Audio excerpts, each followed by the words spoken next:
My research is about trying to find better ways to help people graduate from college.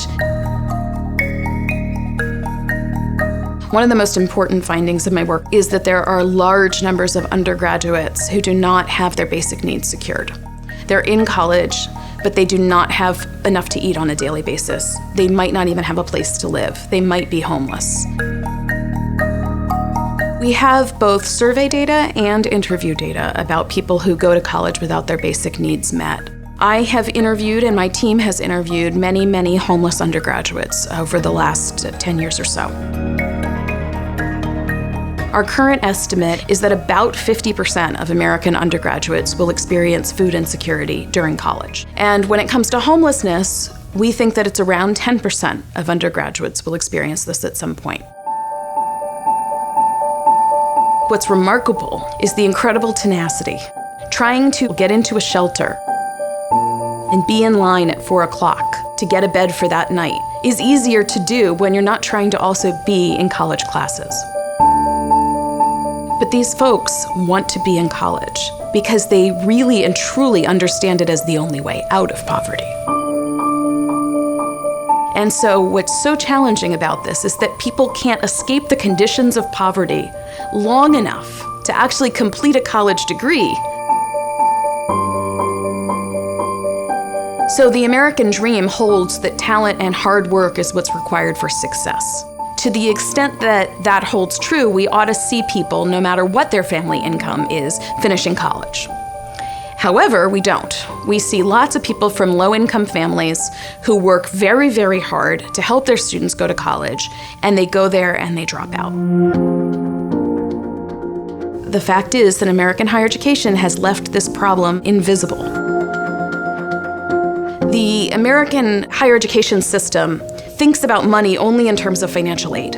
It says essentially, if a family doesn't have money, we provide financial aid in the forms of grants and loans, and it should make up for the lack of resources the family has and help that student finish college. Financial aid's not money. Financial aid is a policy. It has rules and norms. It has ways of doing things.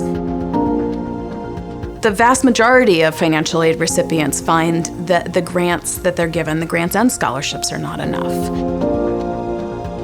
Let's take the Pell Grant. When it began, the assumption was that the grant would cover everything and therefore the student would have no debt.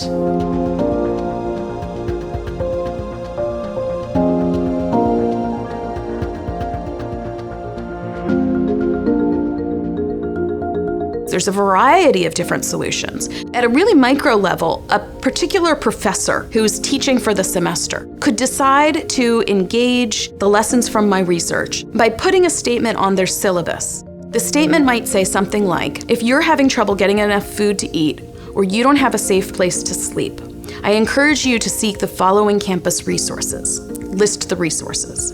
And then say something like, and if you're willing to share this information with me as well, I would be happy to talk with you about it so that I can become a better teacher for you. That will help to change the interaction in the classroom as well as the interaction between students and their campus environments.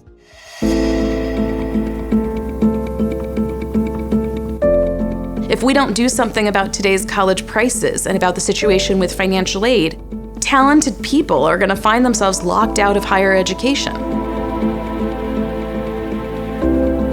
Employers should care. People who want to hire more women. People who want to hire more people of color. People who want more people who are from rural areas. They want to discover all this talent. But if they don't take steps to fix what's broken in higher education right now, they'll never have those graduates to hire. What we're really missing here is not effort on the part of the parents or the students. What we're missing is a really key piece, which is the system to support people while they're in college so that their hard work actually pays off.